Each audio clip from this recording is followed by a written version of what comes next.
coração, no olhar. Blinda, meu Deus, os nossos ouvidos para ouvir somente aquilo que vem da parte do Senhor. Pai, no nome do Senhor, guarda a nossa mente, guarda o nosso coração, guarda as nossas vidas. Perdoa, meu Deus, os nossos pecados. Senhor, desperta aquele que não está desperto, levanta o caído, restaura o abatido, vivifica o morto. Ah, meu Deus, no nome de Jesus, Senhor, os dias são maus. Pai, a hora, meu Deus, está avançada, mas nós sabemos que o Senhor é conosco nesta peleja. Meu Senhor da glória, eu te louvo nessa noite por mais um dia, meu Deus, de oportunidade. Muito obrigado, Senhor. Hoje nós consagramos a nossa vida aqui neste lugar. Obrigado, Senhor, porque já estamos aqui no culto. Obrigado, Senhor, porque estamos de pé. Obrigado, Senhor, porque o Senhor está conosco.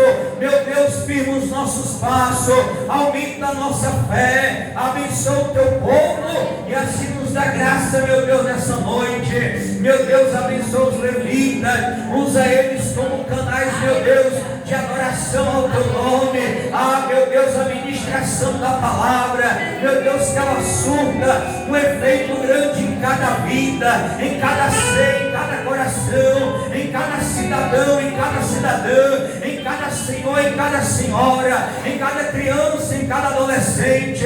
Ah, Pai Santo, amado e querido, nessa noite, meu Deus, eu creio que o reino espiritual, meu Deus, não pode vencer o Senhor. O reino das trevas não tem poder sobre o reino da luz, porque o Senhor é único e o Senhor tem todo o poder nos céus e na terra. E a tua palavra diz, meu Senhor, que o Senhor é infinitamente muito mais poderoso para fazer sempre muito mais além daquilo que nós pedimos, pensamos ou imaginamos.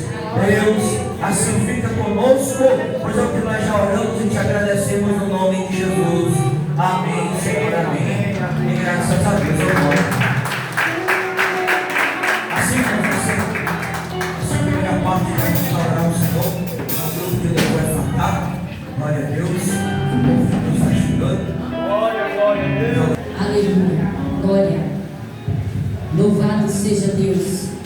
O ministério de louvor é cantar a sal da igreja com a paz do Senhor. Amém, igreja? Amém. Louvado seja o nome do Senhor Jesus.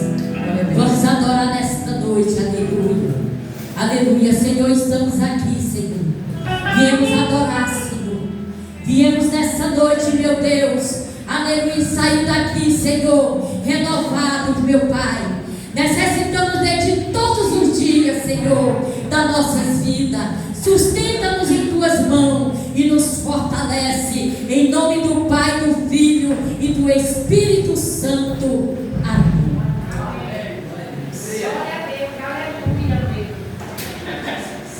Glória a Deus, Santo Deus.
Coração de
Senhor tem que ser sempre o primeiro em tudo, Senhor. O primeiro, Senhor, o primeiro, Senhor. Então vem sobre nós, Senhor. Vem, Senhor, sobre nós, vem sobre nós, vem sobre a tua igreja, Senhor.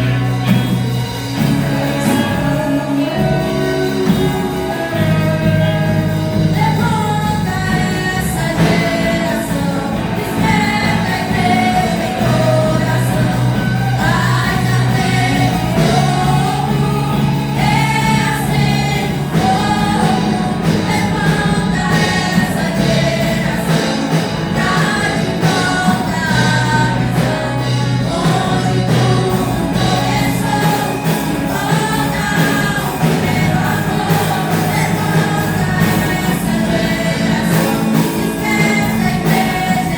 volta ao primeiro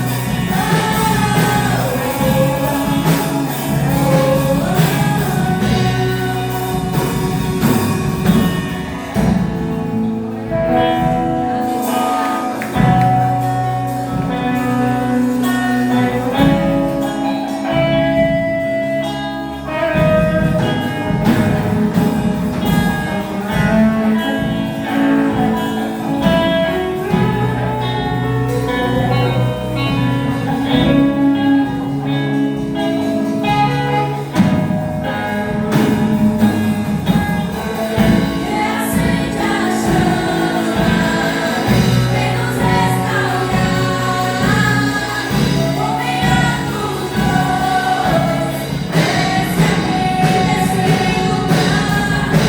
desce aqui nesse lugar. Reacende a chama, vem nos restaurar, nomeando nós,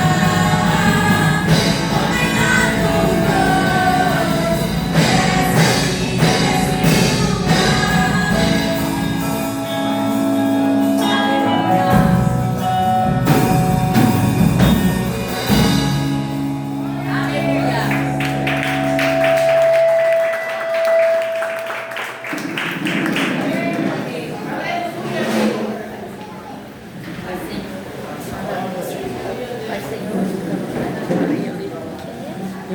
Vamos à casa do Senhor, que maravilha! Feliz é você que veio nesse domingo para agradecer a Deus por a semana que está terminando e agradecer a Deus pela semana que vai se iniciando hoje, né? Aleluia.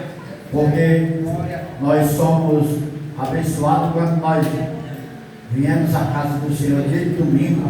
Domingo é o culto que nós não podemos faltar, né?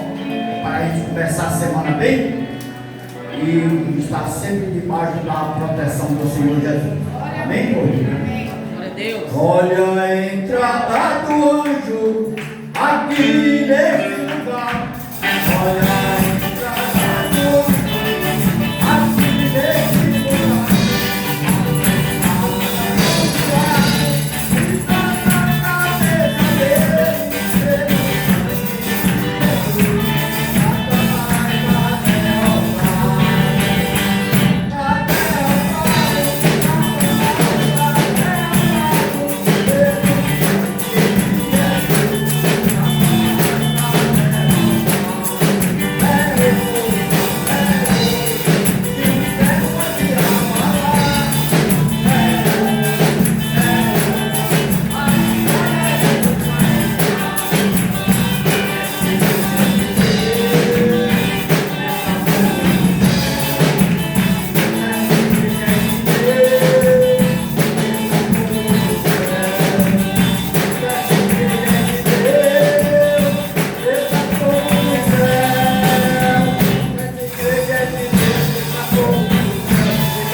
teus olhos nesta noite, aleluia, para que você venha contemplá-lo, aleluia, para que ele venha lhe tocar nesta noite e você venha sair daqui diferente, aleluia. Oh, Jesus grande e poderoso.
Esperei com tudo, ele pediu, mas você não foi.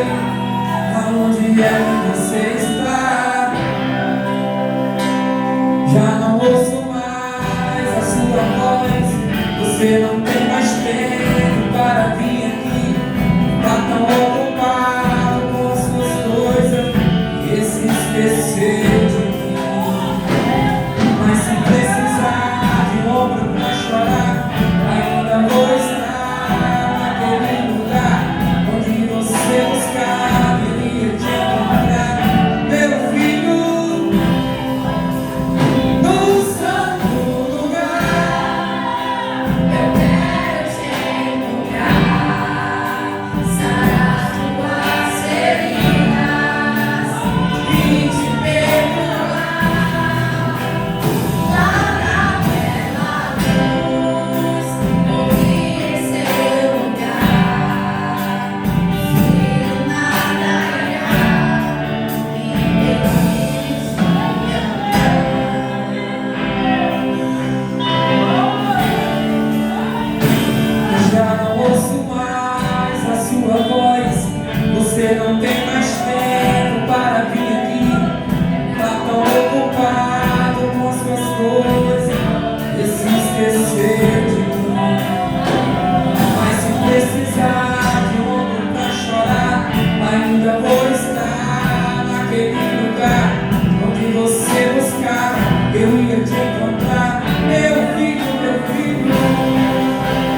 Eita, irmãos, vamos nos colocar de pé, vamos fazer uma oração,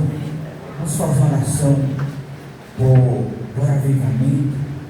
Estou muito preocupado com a igreja do Senhor, em relação à batalha espiritual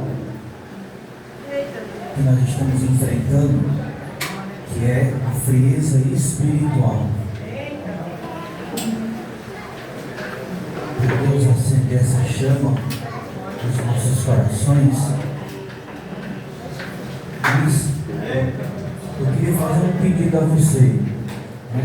Você não olhasse para a esquerda, não olhasse para a direita, se olhasse para dentro de você agora. Senhor, eu preciso ser reacendido a chama.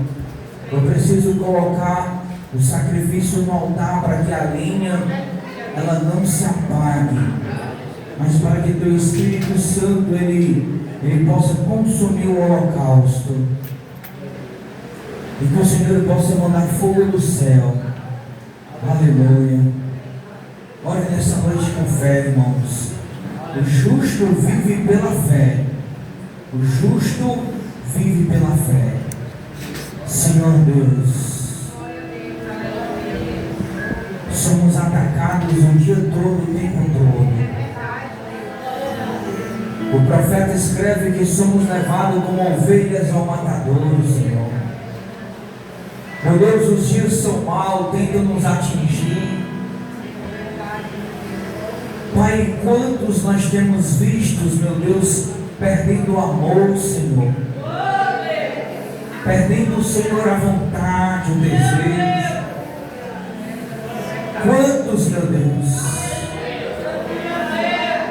Esse mundo tem nos matado pelo cansaço, pela correria, pela fadiga, pelo trabalho.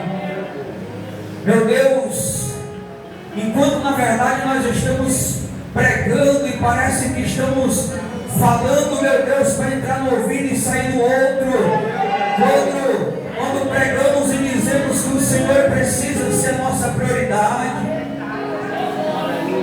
verdadeiramente será se o Senhor tem sido, Deus, a nossa prioridade?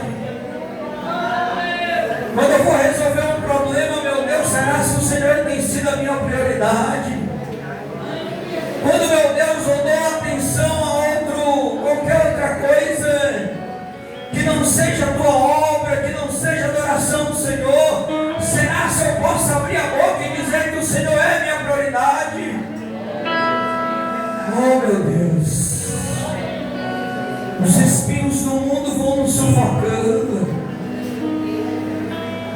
Senhor, mas faça com que a nossa semente seja aquela que germinou numa boa terra e ela possa produzir frutos a 30, a 60, a 90, 100 por um, Senhor. Meu Deus, os dias são maus, são difíceis. A falta do amor, a falta do perdão, a discórdia, a briga, a contenda, tudo isso, meu Deus, tem prejudicado a tua obra na terra. Meu Deus, hoje o teu filho ali, naquela escritura, ouvindo aquela postagem, meu Deus, naquela rede social, quando ele colocou que a igreja está perdendo o foco, está fria espiritualmente, porque ele diz, meu Deus, que enquanto nós fazemos, meu Deus, um louvozão, nós enchemos pessoas, enchemos igreja de pessoas, mas quando fazemos uma oração, conta-se nos dedos o número de pessoas. Ele continua dizendo, meu Deus, que quando a igreja deixa de priorizar a oração para priorizar qualquer outra coisa, porque ela perdeu o foco. Meu Deus, nós não queremos fazer parte dessa igreja. Nós não queremos fazer parte, meu Deus, do estrelismo. Nós não queremos fazer parte, meu Deus, da multidão. Eu não quero fazer parte da multidão. Eu preciso é ser adorador, Senhor. Eu preciso é ser discípulo. Eu preciso é ser servo. Eu preciso, meu Deus, viver o que eu prego. Eu preciso, meu Deus, pôr em prática o que sai dos meus lábios. Oh, meu Deus. E a tua palavra diz que nos últimos dias sobrevirão dias difíceis. Homens amantes de si mesmo, enganadores, já não ouvirão mais essa doutrina, porque ela, meu Deus, vai ser como uma cera no ouvido, vai causar comichão, porque, meu Deus, hoje a igreja moderna do século 21 é aquela em que, meu Deus, o ódio é o amor é o ódio, o certo é o errado é o certo, onde a naturalidade está tomando conta da igreja moderna.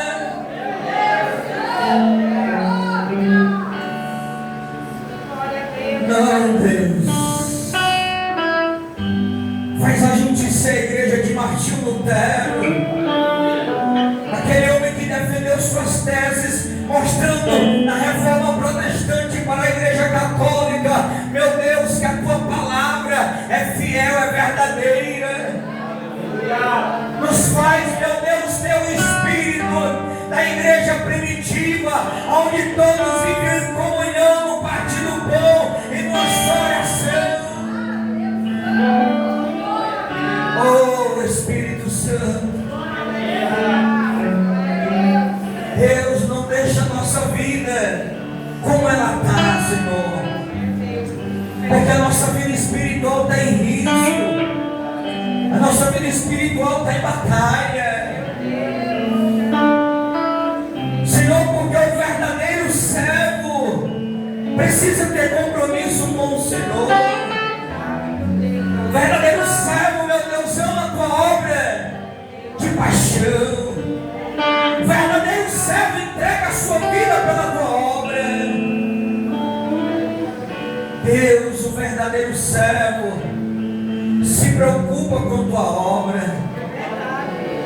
Nos faça, Senhor, nos faça nos preocupar, porque, meu Deus, quem está sendo tocado, mexido a tua obra,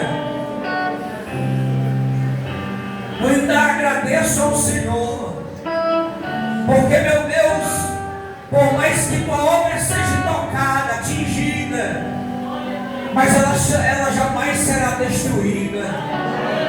Oh Deus, tudo que está acontecendo é permissão, é necessário, mas não deixa a gente fazer parte desse cenário, não deixa a gente morrer espiritualmente, Senhor. Acende essa chama, essa vontade, esse fogo dentro de nós. Espírito Santo, essa é a minha oração por avivamento. Porque, meu Deus, eu desconheço vida em Cristo sem arrependimento. Eu desconheço vida em Cristo sem mudança de caráter. Eu desconheço vida em Cristo sem mudança de personalidade. Eu desconheço vida em Cristo sem mudança de atitude. Eu desconheço vida em Cristo quando eu não mudo, meu Deus. Mas eu conheço vida em Cristo quando há arrependimento verdadeiro, quando há mudança de hábitos, de atitude. Fora isso, Senhor, pode ser qualquer outra coisa, mas não vida espiritual no Senhor. Deus, então minha oração nessa noite é: produza frutos de arrependimento em nós, nos dê a graça necessária do Teu Espírito, e repreenda, meu Deus, toda obra do diabo contra as nossas vidas. Essa é a minha oração nessa noite, em nome de Jesus. Amém, Senhor, amém. Graças a Deus. Amém. Irmão, deixa eu te convidar para você abrir a palavra. Primeiro livro da Bíblia Sagrada, irmão. Gênesis, capítulo de número 38.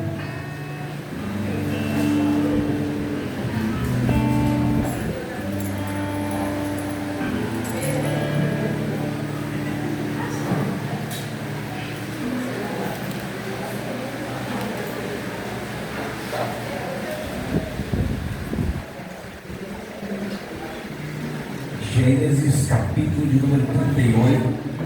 Vamos ler uma história, irmão.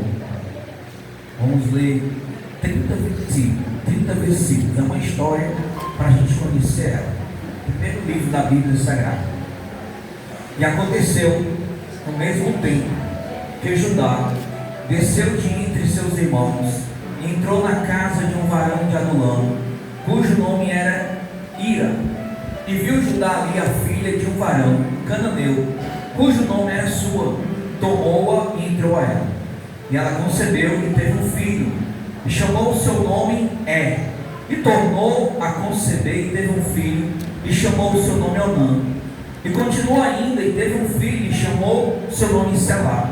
E ele estava em Quezibe quando ela o teve. Judá, pois, tomou uma mulher para seu primo primogênito, e o seu nome era Tamar.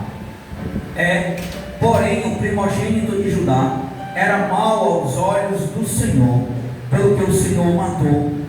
Então disse Judá a Onã: entra a mulher do teu irmão, casa-te com ela e suscita semente a teu irmão. Onã, porém, soube que essa semente não havia de ser para ele.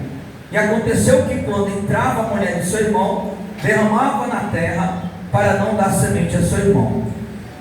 E o que fazia era mal aos olhos do Senhor, pelo que também o matou. Quando ele diz aqui, irmão, que Onã entrava a mulher de seu irmão e derramava na terra, todo mundo aqui, as crianças estão ali para dentro, eu vou dizer no popular, é quando o homem ejaculava fora. Ele procurava a esposa, mantinha a relação e ele ejaculava fora, deixava o sangue cair, e isso era um motivo de maldição para a vida de Onã, porque na época tinha que dar sequência à semente do seu irmão. Então, continuando o texto, ele começa dizendo, então, aí, verso 10, o que fazia era mal aos olhos do Senhor, pelo que também o matou. Então disse Judá a Tamar, sua nora: fica-te viúva na casa de teu pai, até que Selá, meu filho, seja grande. Porquanto disse: para que porventura não morra também este, como seus irmãos? Assim foi-se Tamar e ficou-se na casa de seu pai.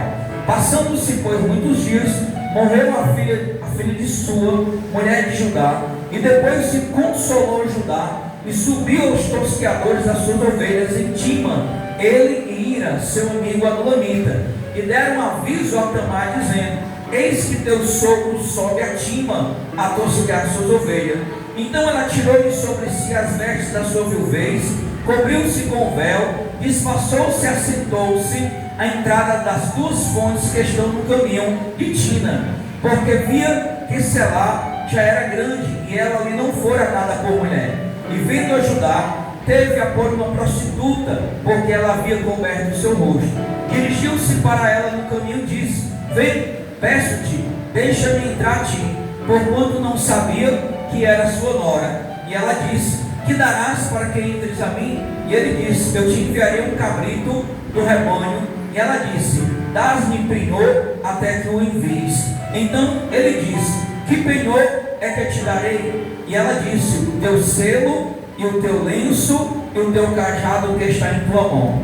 O que ele lhe deu, e entrou a ela, e ela concedeu dele. E ela levantou-se e foi-se, e tirou de sobre si o seu véu, e vestiu as vestes da sua viuvez. E Judá enviou o cabrito por mão do seu amigo, o adulamita, para tomar o penhor da mão da mulher, porém não achou. E perguntou aos homens daquele lugar, dizendo: onde está a prostituta que estava no caminho, junto às duas fontes? E disseram: aqui não esteve prostituta alguma. E voltou a Judá e disse: não achei. E também disseram os homens daquele lugar: aqui não esteve prostituta. Então disse Judá: tome-o ela, para que porventura não venhamos a cair em desprezo. Eis que tenho enviado este cabrito, mas tu não achaste. E aconteceu que quase 3 meses depois, deram aviso a Judá, dizendo: Tamar, tua nora, adulterou, e eis que está pejada do adultério, ou seja, está grávida do adultério. Então disse Judá: tirai-a fora, para que seja queimada. E tirando-a fora, ela mandou dizer a seu sogro: do varão de quem são estas coisas eu concebi, ou seja, eu engravidei. E ela disse mais: conhece, peço-te, de quem é este selo, e estes lenços, e este cajado. E conheceu Judá e disse: mais justa é ela do que eu, porquanto não a tenho dado a Selá, meu filho, e nunca mais a conheceu. Amém? Só até aqui, irmãos. Glória a Deus. Aleluia.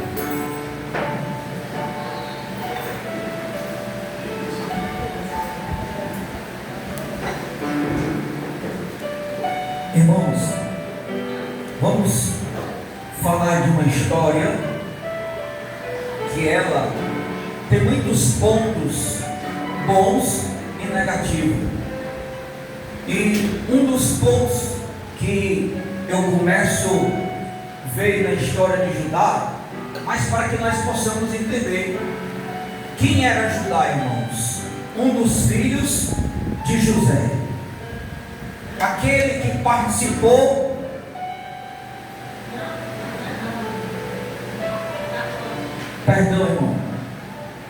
filho de Jacó, aquele que participou da vida do seu irmão chamado José. E aí Judá, depois que vem de José, tem aquela temporada de Jacó ir para o choro, ir para o pranto. Ele vai pedir o pai para que o pai o abençoe, e ele vai se deslocar e não vai mais morar com o seu pai. E aí ele vai para esta terra, chega lá, ele busca uma esposa. Essa esposa tem 3 filhos dele. E aí, irmãos, o primeiro ele faz tudo o que desagrada ao Senhor. Deus vai lá, mata ele. E aí Judá tinha tomado justamente uma mulher para o seu primogênito. Vem o segundo, Onã, não faz o que é bom diante dos olhos do Senhor. E aí o Senhor também vai e o mata. E o terceiro filho, chamado Selá, ele é ainda jovem, porém Judá promete a Tamar: Tamar, volte para a casa de seu pai, porque quando Selá estiver grande, eu lhe darei por esposa. Era assim que funcionava naquela época. Porém, irmãos, o que é que se acontece? Existe algo aqui também interessante. Aquela mulher, ela ficou viúva, e a viuvez na época, ela trazia vergonha. Ela seria uma mulher desolada da sociedade, excluída, amaldiçoada. Então ela não queria ficar viúva de jeito algum, ela queria casar, ela queria construir família, ela queria construir, os seus sonhos, como todo ser humano. E aqui, onde eu vejo entrar a primeira falha de Judá, que talvez seja a minha e seja a sua, que é o que? O poder da palavra. A Bíblia diz que seja o nosso falar sim, sim, não, não. Passou disso, é procedência maligna. Judá disse o que para ela? Vá para a casa do seu pai. Quando Selá estiver grande, lhe darei por esposa. Ele não deu, ele mentiu, ele não cumpriu a palavra dele com Tamar.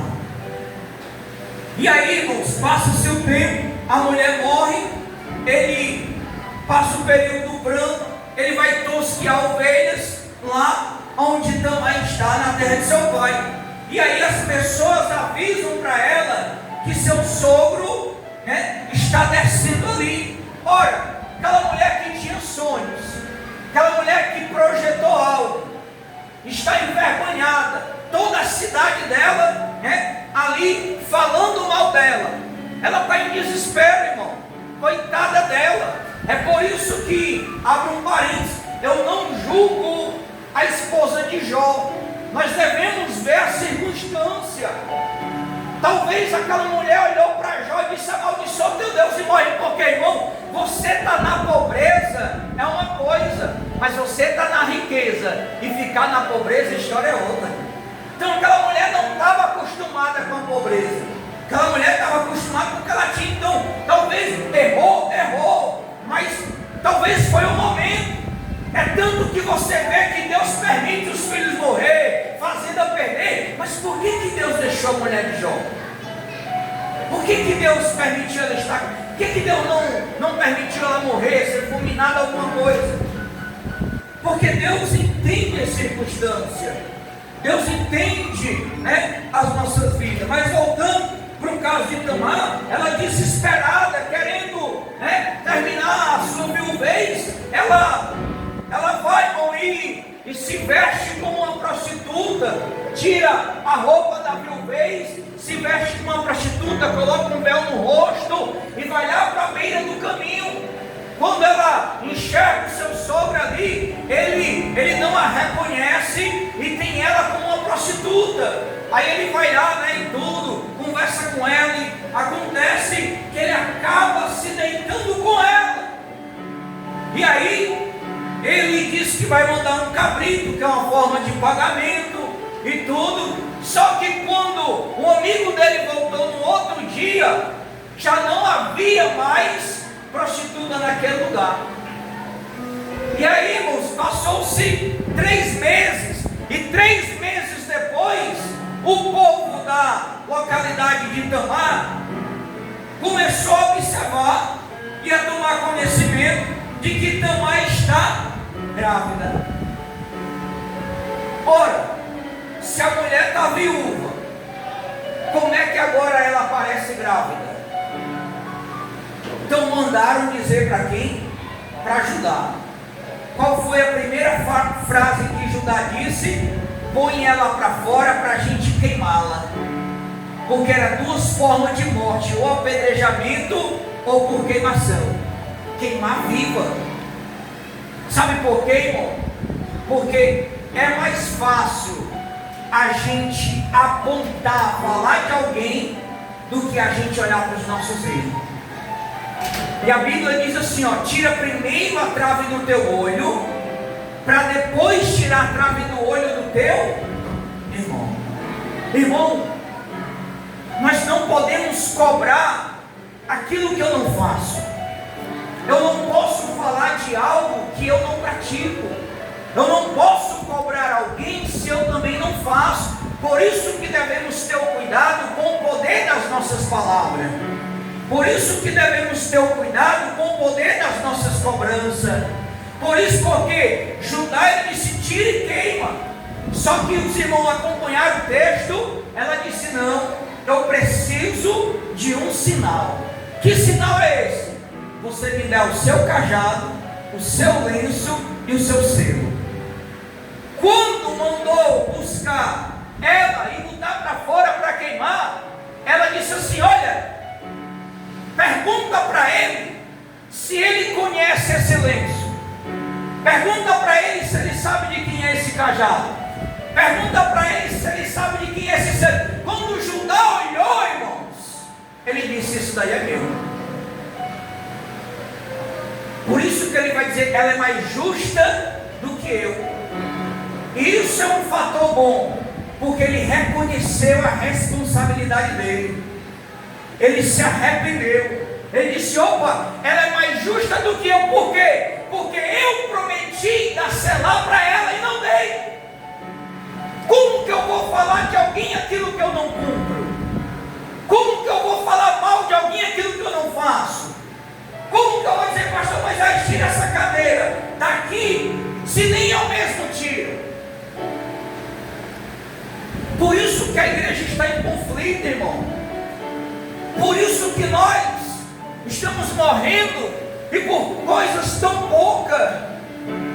O mundo espiritual é tão grande, o mundo espiritual é imenso, e nós estamos morrendo por quê? Porque eu estou olhando para o adultério de Tamar, mas não estou olhando que foi eu que adulterei com ela. Não estou olhando que foi eu que errei com ela. Não estou olhando que eu fugi da minha responsabilidade, que eu fugi da minha palavra, que eu fugi do meu compromisso. Eu tinha um compromisso com ela, eu disse, eu vou lhe dar meu filho, não deu. Aqui, irmão, Judá somos nós. A gente diz que ama ao Senhor, mas na verdade nós não amamos. Ou então eu não consigo entender que forma de amor é esse que a gente tem. Veja que agora, esta semana, as redes sociais foi tomada por um alento de um rapaz no Paraná que gravou um OVNI. Então é matéria internacional, nacional, é tudo. E na verdade, irmão, Satanás está começando a colocar as asas de fora. Eu fico neutro, mas ao mesmo tempo eu creio que se for OVNI são demônios. Porque se você pegar Apocalipse 16:14, ele vai dizer, e são demônios que sairão aos reis da terra. Não são ETs, serão demônios. Quem são os demônios? Os demônios caídos, os anjos caídos, que foram expulsos com o diabo. Porque nós sabemos que há anjos que estão presos no rio Eufrates, mas outros estão soltos. Os que estão presos são mais fortes do que esses que estão soltos. Então eles estão praticando as maldades. Esta história traz uma grande lição para nós, irmão. É mais fácil eu levantar o dedo para o outro e apontar do que eu fazer a minha parte. Lembra que eu estava orando por avivamento agora? Eu vi nessa tarde a postagem de uma pessoa onde ela colocou a seguinte frase: quando às vezes a gente, as igrejas faz um louvorzão, a gente enche de pessoas, faz um congresso, a gente tem que alugar telão, cadeira, tudo, porque não se cabe onde colocar. Mas faz um ciclo de oração. conta 5, conta 6, conta 4. É aquele númerozinho mirrado. Tem coisas tão simples, irmãos, que nós não nos atentamos. Lógico que quando eu falo, conhecendo a nossa realidade, conhecendo o caso de cada um, não falo para atingir a ninguém, falo pelo o momento que a gente vive e que é verdade. Por exemplo, uma coisa tão simples, às vezes a gente está num culto e bate o sono, e a gente não se apercebe que isto é uma batalha espiritual. Satanás está nos vencendo. A frieza espiritual está tomando conta da igreja. O desvanecimento, o desvalecimento. Tudo isso Jesus nos ensinou, usando Paulo e dizendo: ei, revestidos de toda a armadura de Deus, para que possais vencer o dia mau. Qual é o dia mau, irmão? Satanás está botando na cabeça de todo mundo que existe OVNIs. Satanás está botando na mente de todo mundo que existe extraterrestre. É o fogo. Quando Satanás tira a gente do foco, a gente esquece do outro. E Paulo disse lá em Filipenses 4, ele vai dizer: olha, que agora a gente não deve mais olhar para as coisas que para trás ficaram, mas que nós devemos olhar para o alvo, porque o nosso alvo é Cristo. Aleluia. Se a gente olhar para a esquerda ou para a direita, a gente vai ficar, irmão. Se a gente olhar para a esquerda, irmão, eu desde quinta-feira eu digo isso, eu estou apavorado, não com medo, porque nós como igreja devemos nos preparar, mas a gente se apavora, irmão. E por que eu estou apavorado? Porque eu estava conversando hoje com um técnico que foi ajeitar a internet lá de casa, e eu perguntei para ele: cara, tem alguma forma da gente burlar esse sistema quando o anticristo levantar e disse: macho, eu tenho 22 anos nessa área e não tem não tem, a não ser alguém que mora ainda no interior que não tem sinal alguma coisa, mas não tem, irmão. Ele disse: olha, eu estou há 10 anos que eu não sei o que é dinheiro físico, só é Pix e transferência, porque está acabando. O mundo digital está aí, igreja. O mundo tecnológico está aí. Agora imagina só, tu e eu amanhecer amanhã e tudo que a gente tem nas nossas contas bloqueadas, porque nós não iríamos aceitar o sistema. Satanás vem e nos engana. Satanás vem e rouba. Por isso, aqui vai uma dica: quando algo novo surgir, não opine de imediato. Pare, reflita, escute, leia, busque o entendimento. Porque, por exemplo, irmão, nós passamos pela pandemia, teve a vacina. Eu vi hoje um oncologista, um médico que estuda o câncer, defendendo com tese, defendendo cientificamente, que ele disse que nunca viu o número de câncer aumentar depois da vacina.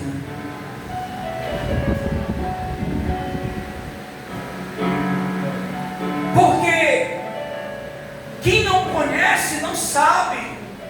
Existe uma agenda chamada Agenda 2030. Esta agenda é uma agenda da ordem mundial. E um dos fatores que a ordem mundial diz, irmão, na nova agenda, é que precisa se acabar com 1/3 da população. Lembra que o escritor de Apocalipse já diz isso? Que vai chegar dias em que o anjo vai tocar que terça parte do universo será destruído, porque o mundo não suporta, a terra não suporta mais tantos moradores. Só o Brasil tem mais de 8 milhões de moradores. Então imagina só como está o mundo, a situação. E Cristo disse: ei, é hora. Paulo instruindo Timóteo, ele diz: virão dias difíceis, em que os homens serão amantes de si mesmos, cruéis, não ouvirão a sã doutrina. Mas Paulo diz para Timóteo: ei Timóteo, você tem ouvido a minha doutrina, siga nela, fique firme, busque, faça a obra do Senhor, pregue a tempo e a fora de tempo, viva o Evangelho. Aleluia, Deus.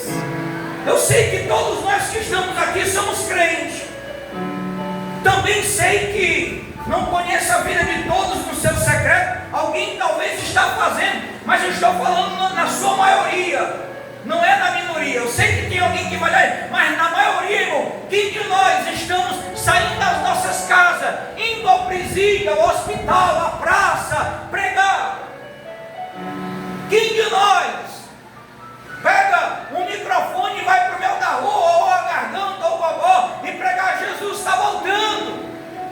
Vocês viram na Praça da Sé agora em São Paulo, 2 pastores missionários foram perseguidos, estavam pregando e a polícia chegou mandando parar. Mas é mais fácil às vezes eu olhar e dizer assim: ó, puxa, mas eu não prego aqui na igreja, puxa, mas eu não toco na igreja, puxa, mas eu não louvo na igreja, puxa, mas a igreja não está crescendo, puxa, mas fulano saiu, puxa, mas irmão, mas eu e você, o que é que nós temos feito? Ou você vai jogar a responsabilidade toda para o pastor?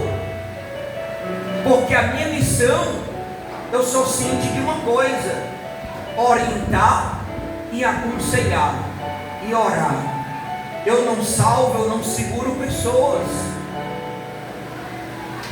O que eu posso fazer é ministrar a palavra do Senhor.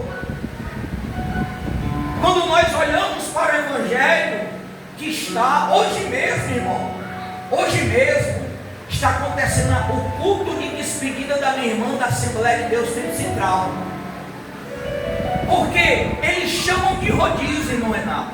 Mas sabe o que é o rodízio? É porque chegou para assumir a congregação não está rendendo.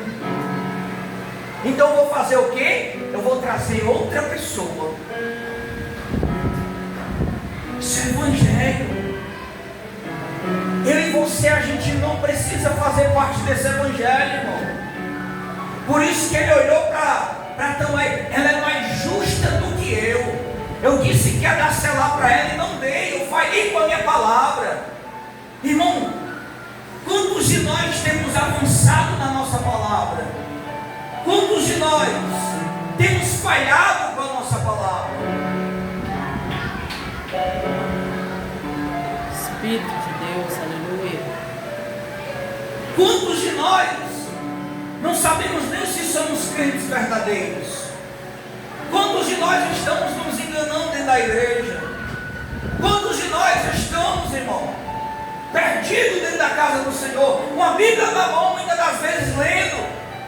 A Bíblia diz que não basta ser tão somente ouvinte, tem que ser praticante. Eu preciso praticar o Evangelho, eu preciso colocar o Evangelho. Se eu sei fazer o bem, eu não faço, eu estou errando.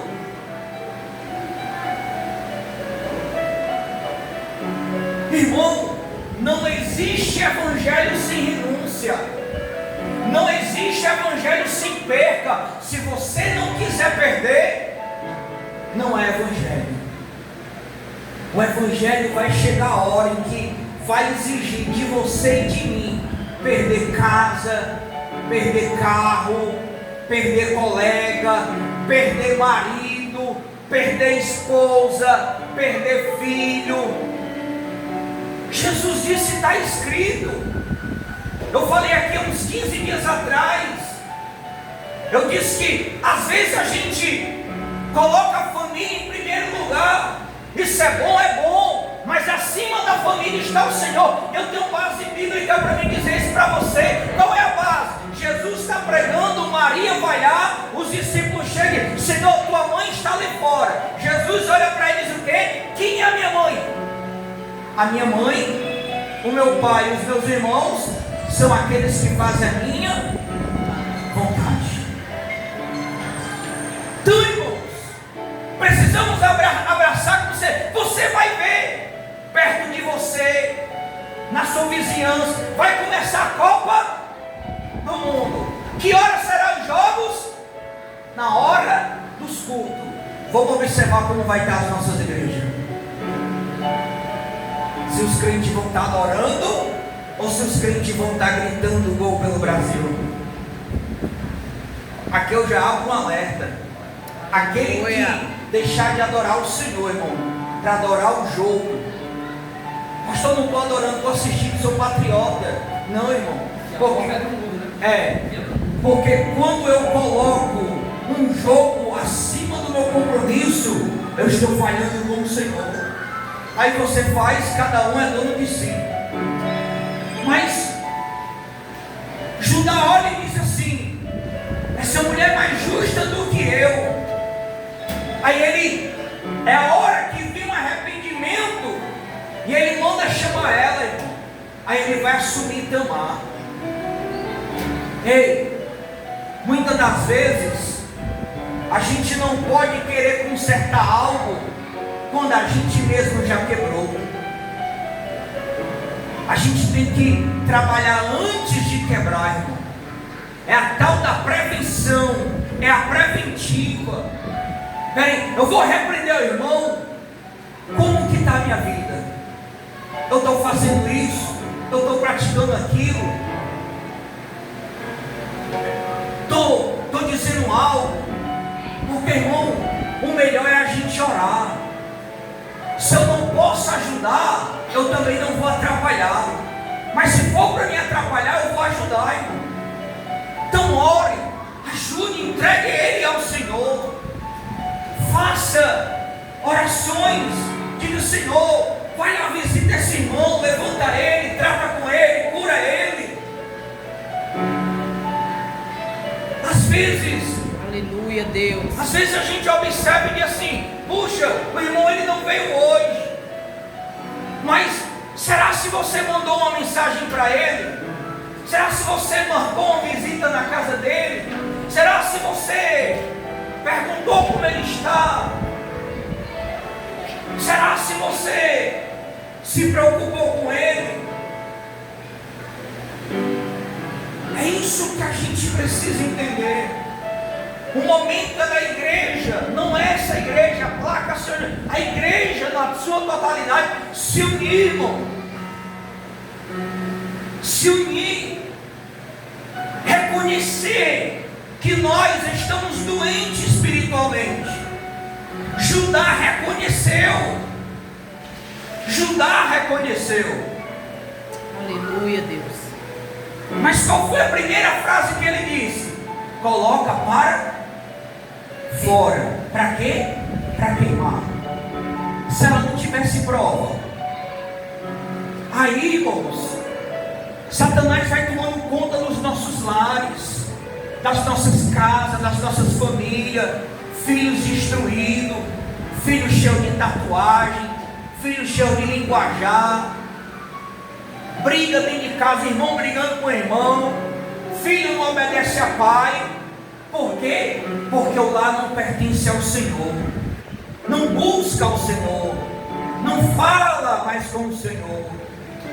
Vai ficar apanhando até quando? Até quando reconhecer que precisa chamar o Senhor para ser a prioridade do nosso lar. Hoje, irmão, o que tem matado a nossa geração, o que está matando a gente é a internet, é o celular, é o Instagram, é o Facebook, é o WhatsApp. Tem matado a gente, tem roubado a nossa espiritualidade. Por quê? Me prova ao contrário que 80, 90% do nosso tempo a gente não faz nada se não for por aqui. Paga a conta, fazer um pix, manda falar com alguém, é por aqui, irmão. Mas será se a gente consegue tirar uma hora como hoje, consagração para vir orar ao Senhor? Por isso que sempre eu falo para os irmãos, Eu não estou falando aqui de quem teve alguma responsabilidade, algum compromisso, não. Os irmãos eu não preciso mais nem falar sobre isso. Mas, irmão, eu sou o pastor aqui da igreja, eu fico observando. Eu vim para a consagração hoje deu um número muito bom. Eu gostei porque vi um número muito bom. Mas eu fico me perguntando, e cadê o restante? Estava onde? Fazendo o quê? Uma consagração. Então, é esse caminho que a gente tem que se perguntar. Porque às vezes Judá está olhando para um outro caminho, enquanto é para mim olhar para mim. O Senhor dizendo: ei, tira a trave do olho do teu irmão, primeiro a tua, para depois tirar do olho dele. Como que eu vou consertar a casa de alguém se a minha precisa de conserto? Como que eu vou limpar a vida ou a casa de alguém se minha vida precisa de limpeza? Como que eu vou repreender alguém se eu faço algo de errado? Como que eu vou chamar alguém para vir para a igreja se nem eu venho? Como que eu vou mandar você fazer algo se nem eu estou fazendo? É isso que o escritor está dizendo aí. Olhem para vocês. Por quê, irmãos? Porque a gente ganhar uma vida para Cristo hoje, igreja, é mais difícil. Mas você sabe qual é a coisa mais fácil? É a gente tirar uma alma de dentro da igreja. Porque hoje a gente tem aqueles que ainda são os fracos na fé, ainda não conseguem comer feijão com arroz, e aí às vezes vai lá, é tocado. Judá quebrou a palavra dele. Ele era o chefe de família, ele era para colocar ordem na casa, mas foi reclamar por quê? O filho que tinha, desobediente a Deus, Deus foi lá e matou ele. Aí ele chamou Onã disse: não, eu não vou dar semente a ela através de mim não. Aí por desobediência a Deus, Deus foi lá e matou. Um lar todo destruído, um lar todo cheio de problema, irmão. Às vezes, será que você não consegue olhar para dentro do seu lar e dizer: puxa, como está o meu lar? Meu lar está bem? Será que está, irmão? Seu lar está em paz?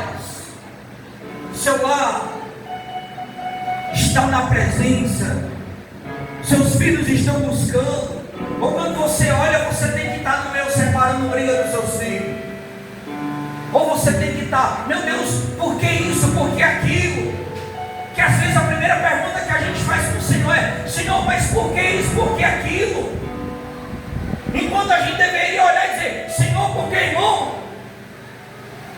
Quem veio quinta-feira a doutrina, viu que a gente aprendeu que Deus permitiu 70 anos do cativeiro.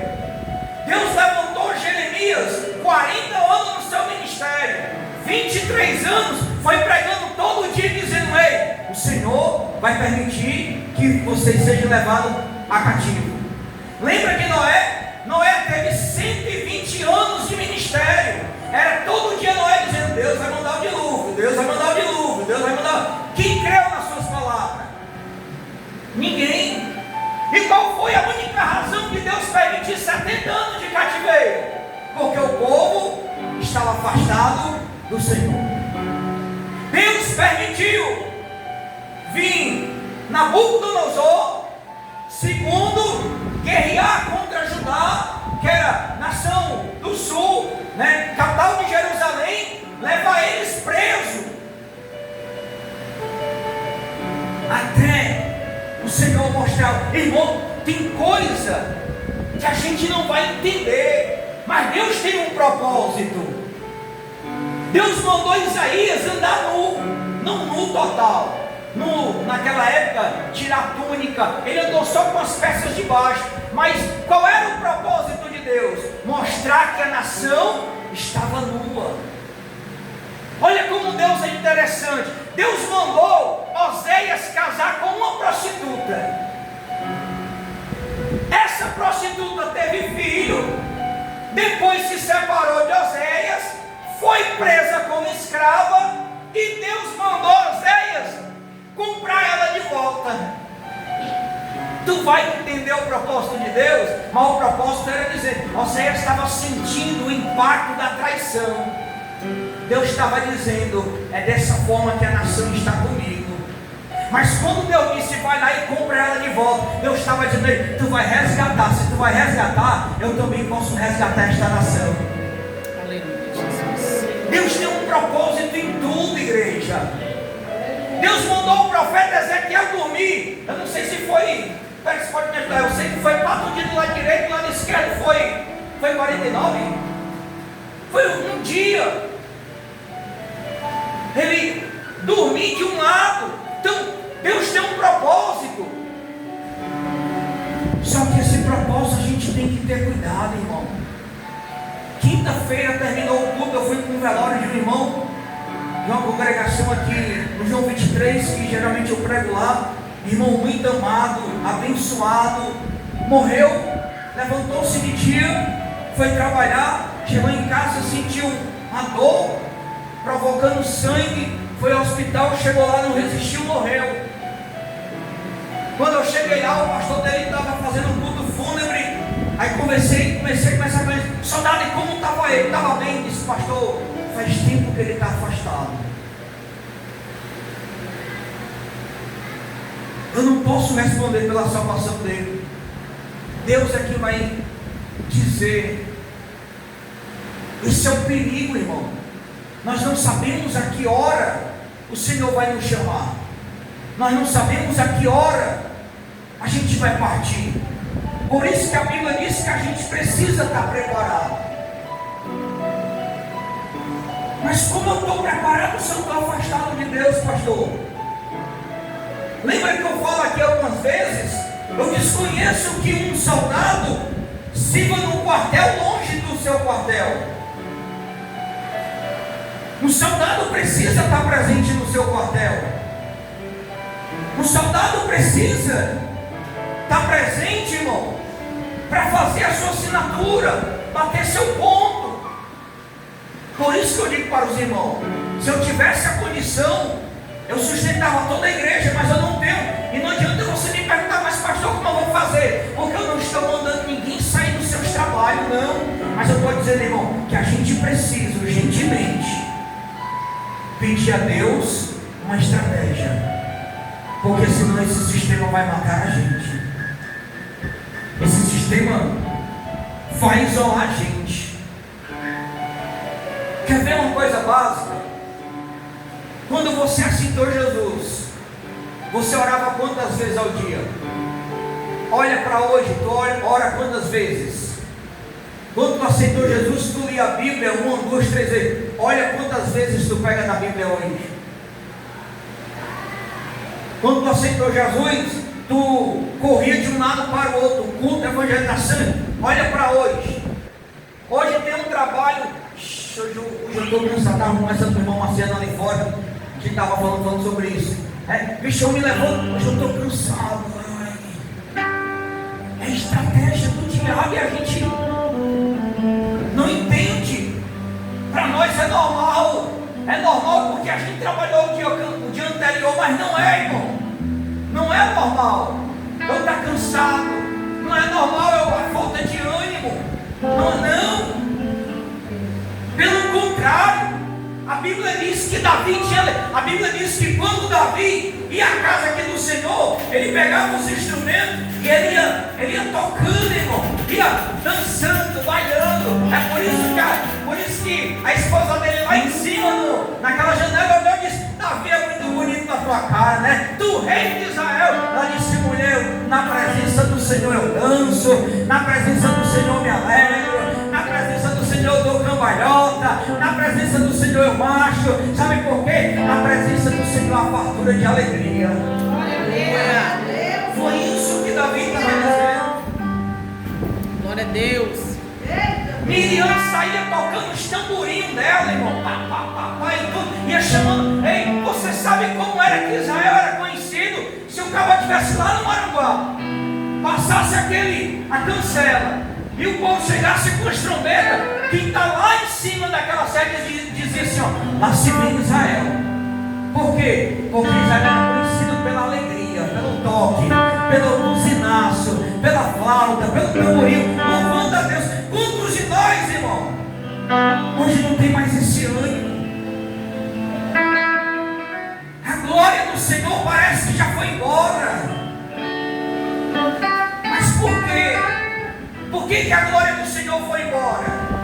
Porque a gente está olhando mais para os nossos problemas do que para o Senhor. A gente está olhando mais para a nossa guerra, mais para a nossa batalha, do que para o Senhor, aquele que resolve todas as coisas, aquele que faz todas as coisas.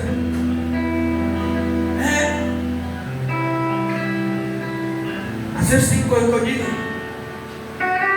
dizer, eu vou preparar ela. Hoje eu me levantei, o Senhor mudando o meu cartão. Qualquer dia desse eu chego lá aqui na empresa e digo, dá para achar na minha carteira, não vou mais trabalhar não. Irmão, eu ganhei um megazinho fone ali do irmão. Vou convidar uns irmãos para esse dia. A gente está aqui nas esquinas. Porque o meu papel, irmão, é esse. O seu papel, como eu vou viver, talvez eu vou bater na sua porta. Eu não me envergonho não, irmão. Bater lá na porta, soldado da sessão, mas você tem um cafezinho que possa me dar, uma parecida, eu posso almoçar dois contigo. Não me envergonho não, irmão. Sabe por que eu tenho vergonha? Eu ficar no céu com o carro, com minha casa, e o Senhor olhar para mim, está lá em Ezequiel, leia lá, ele disse, se você não pregar, eu cobrarei o sangue inocente dentro de você. Qualquer dia desse eu chego lá na casa da pessoa, eu peço de suco aí, vou tomar um copozinho de suco. Eu não tenho vergonha não, irmão. O que eu quero é anunciar o evangelho do Senhor. A palavra, em vez de olhar para esses problemas que Judá olhou, não foi fiel com a sua palavra, com o seu compromisso. Que para nós, irmão, às vezes eu prometo e digo assim, Luciano, amanhã eu vou te dar um sapato. Se eu disser isso para ele, eu estou assumindo um compromisso com ele. Se eu não der, aí ele vai dizer, poxa, o pastor não assumiu esse compromisso. Quantos de nós falhamos assim com o Senhor? Quantos de nós? E a Bíblia está lá. Acredito que é Mateus 5,37. Você pode abrir, está lá. Seja o vosso falar sim, sim, não. Irmão, não adianta a gente se enganar. Eu posso vir bonito para o culto, eu posso ler a Bíblia de Gênesis, Apocalipse. Se eu não aplicar essa palavra, se eu não viver ela, eu estou fora da regra. E a regra é simples. É adorar, é buscar, é se arrepender, é descer, é se encher, é se preparar para o dia mau. Não há segredo.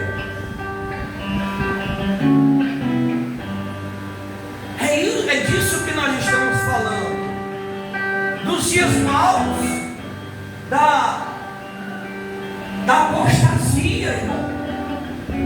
A apostasia que a gente vive. Olha, irmão, o diabo sabe tanto como trabalha em nossa vida. Você quer ver um grande exemplo? O soldado Nascimento estava falando uma verdade. O diabo coloca um problema para a gente resolver. Sei lá, hoje eu vou pagar a água. Se eu não pagar hoje, amanhã volta. Aí eu vou pagar a água, mas faltei um compromisso com o Senhor. Você está entendendo? Que Ele sabe aonde trabalha em torno de nós. Porque naquela hora que eu ia pagar a água, era hora para mim estar adorando. E se era hora para mim estar adorando, talvez era a hora que Deus estava liberando a minha vitória. E naquele dia eu perdi. Aí ficou para um outro dia. Só que a gente não entende que estamos em guerra. A gente não entende, irmão. Porque se a gente entendesse, a gente estava a tempo e a fora de tempo anunciando, pregando, evangelizando, falando de Jesus, falando do Senhor. Aleluia, Deus. Esse dia eu falei com o irmão, eu amo ele de paixão. paixão esse irmão. Desde pequenininho, eu amo ele de paixão, irmão. Mas esse dia pelo celular, eu disse, irmão, eu vou dar uma pancada em tu, mas eu vou dar porque eu te conheço há muito tempo e eu gosto de você. O que é, pastor? Eu disse, irmão, tu entra na tua empresa 7 da manhã. Tu fica na tua empresa até 9, 10 horas da noite. Aí tu só tem um domingo para adorar. Quando chega o domingo, tu diz para mim que vai comprar um par de sapato. Quando não, meio frio, está fazendo isso, está fazendo isso. Eu digo, você não se apercebe que está em guerra? Você não se apercebe que está em batalha? Você não se apercebe que é isso? Irmão, não precisa o diabo roubar a tua fé em Deus. Você não vai perder a fé em Deus, você vai continuar crendo nele. Tu já imaginou o que é uma pessoa presa, estando solta? É você ter a fé em Deus estando preso. Preso em quê? Sem a vontade, sem o desejo, desanimado, vazio e fraco. Você está livre, mas está preso espiritualmente. Porque Judá não fez o que era para ele fazer. O que ele queria fazer era queimar a mulher. Então é mais fácil, irmão, eu olhar para o erro do outro. Eu me esqueço de quando eu aponto para alguém, tem 3 a 4 dedos voltados para mim. Vamos analisar isso hoje, irmão. Vamos parar e pensar nisso hoje. Mas às vezes a gente diz, não, pastor, mas é só porque o senhor sabe, né? Mas isso, às vezes tem situação que eu escuto com respeito, irmão. Mas tem situação que eu me isolo, que eu me afasto. Às vezes tem situação que eu escuto por educação. Que hoje mesmo eu estava falando pro técnico, eu disse, se hoje eu tivesse uma instabilidade financeira, você não iria me ver aqui hoje.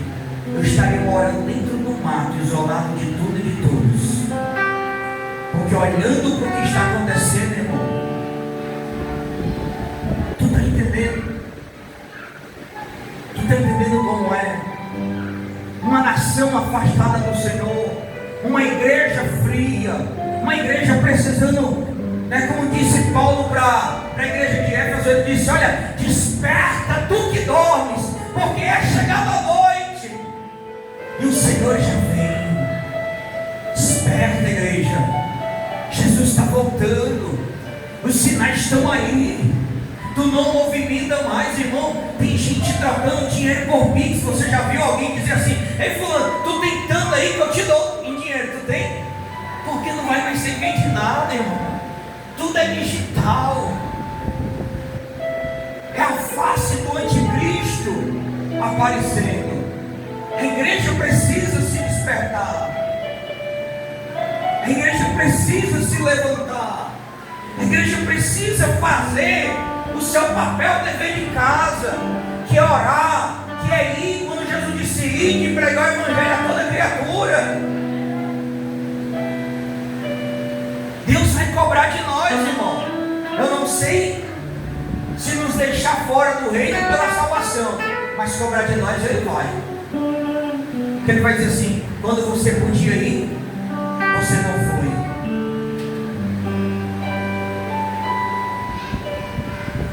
Um irmão que me convidou para conhecer uma localidade chamada Chorolimão. Não sei nem onde é que fica. A irmã Josi, ela disse, irmão, que sabe onde é, Lourinha? Quixadá? É antes? Ela disse que lá, irmão, é uma casinha aqui e outra lá com lá. Sabe o que é a comida lá? Farinha molhada. Tem dia que não tem nem a farinha para comer. Ela disse, vamos lá, meu. A oração lá é no chão batido. Eu disse a ela que vai dar certo. Vou marcar um dia para mim. O dia que eu for, vou convidar quem quiser ir. Pessoas precisando desse evangelho. Pessoas precisando de irem, de ouvirem. Então, que nós, a aprendemos hoje, irmão, através da história de Judá e Tamar, a vergonha daquela jovem, o desespero dela, a falta do compromisso da palavra daquele homem, o olhar, o apontar para a situação, porque ela fez, mas ele não foi entender ela. Mas o melhor de tudo é que Deus trabalha em meio à adversidade. Nos 70 anos de cativeiro, Deus nunca abandonou o seu povo. Pelo contrário, dentro do cativeiro, Deus levantou Daniel para ser governador. Deus levantou Sadraque, Mesaque e Abednego lá dentro. Aleluia. Deus não desampara o seu povo.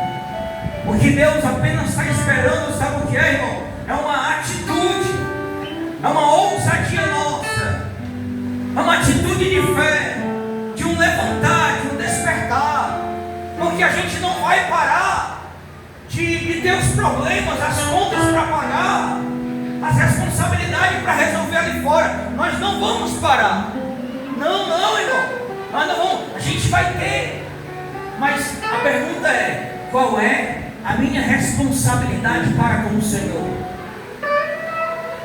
Qual é o meu compromisso para com o Senhor? Qual é o meu papel para com o Senhor?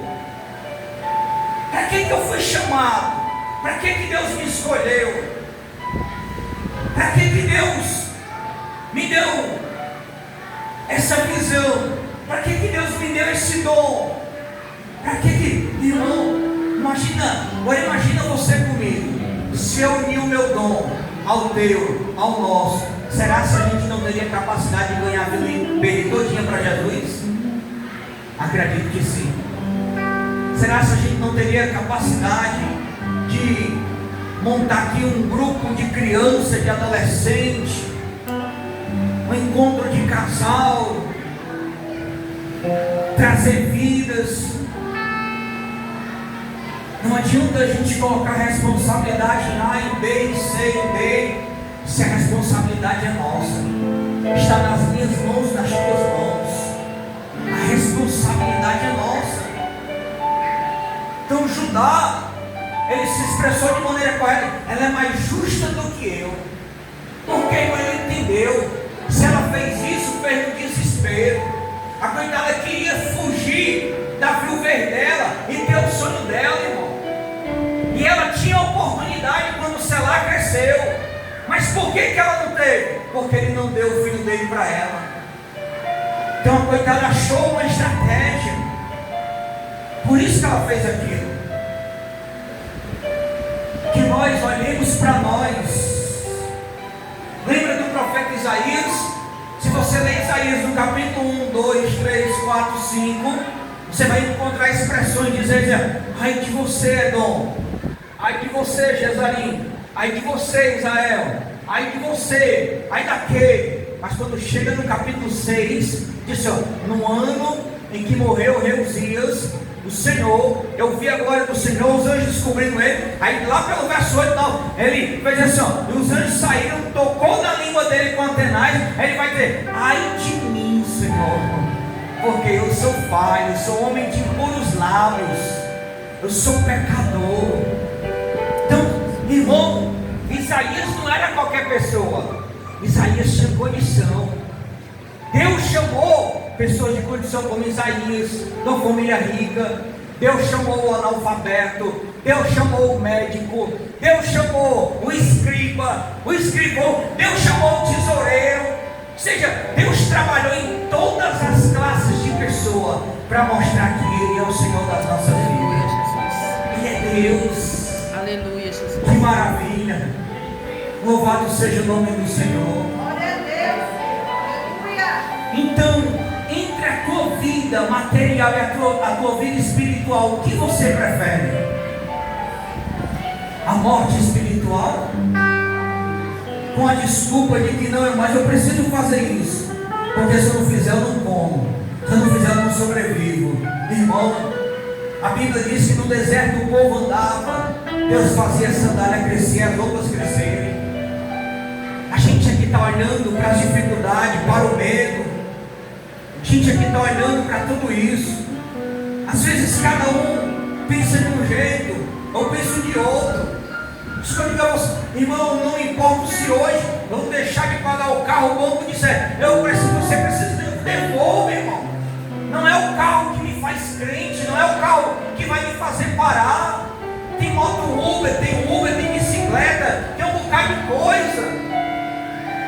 Mas às vezes a gente está ali, se eu não fizer isso não, e a gente está morrendo espiritualmente, colocando a nossa salvação em xeque, em risco. Enquanto o Senhor está dizendo, ei, volta, filho amado, volta.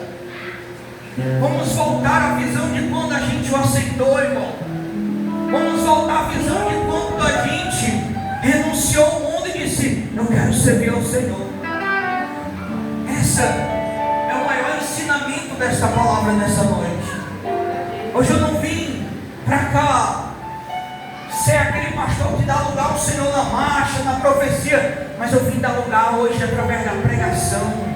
Dizer, ei, assuma a responsabilidade da sua palavra. Se você disse que vai, vai. Se você disse que não vai, não vai. Porque sim, sim, não, não. Passou disso, é procedência maligna. Tu está entendendo? Esse é o primeiro ponto. Segundo ponto, não vou olhar para Tamar, mandar botar para fora e queimar. Eu vou para mim. Ei, a mudança tem que começar por mim.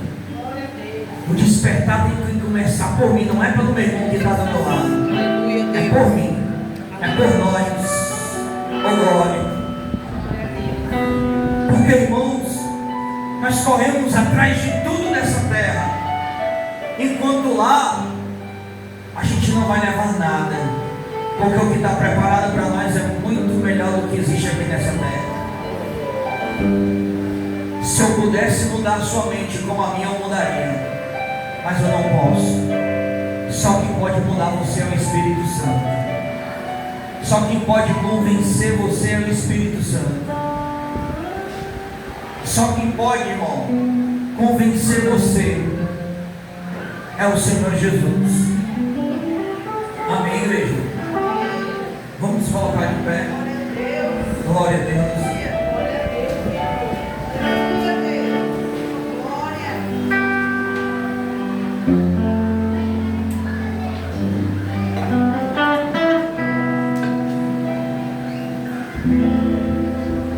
Todos os dias a Bíblia diz que nós precisamos nos arrepender. Todos os dias. Eu queria convidar o grupo de louvor para adorar, para você fazer uma rápida reflexão, irmão. Puxa, pastor, essa mensagem ela tocou o meu coração. Puxa, pastor, essa mensagem falou comigo. Eu quero me arrepender hoje. Eu quero tomar uma decisão de vida, uma atitude de fé. Dizer que eu sou o primeiro que preciso de Jesus.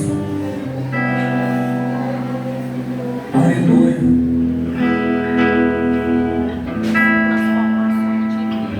Olha aí, irmão, o que aqui diz Timóteo. Mas o Espírito expressamente diz que nos últimos tempos apostatarão alguns a fé, dando ouvidos a espíritos enganadores e a doutrinas de demônios, pela hipocrisia de homens que falam mentiras, tendo cauterizado a própria consciência. Cauterizada é a mente fechada, parada, trancada, não entra mais nada, proibindo o casamento e ordenando a abstinência dos manjares que Deus deu para os fiéis e para os que conhecem a verdade, a fim de usarem deles como ação de graça. Porque toda criatura de Deus é boa e não há nada que rejeitar, sendo recebido com ação de graça. Porque pela palavra de Deus e pela oração é santificado. Você está entendendo como que é a apostasia dos últimos dias? É a frieza, é o afastamento espiritual, é a falta, é a vontade, é o desejo que não deixa mais você buscar. É o cansaço, é a fadiga. Mas para as coisas da terra você tem todas as energias positivas, mas para com o Senhor não. Por isso precisamos de força. Oremos ao nosso Deus. Deixar os irmãos do grupo adorarem. É o tempo que você reflete, irmão.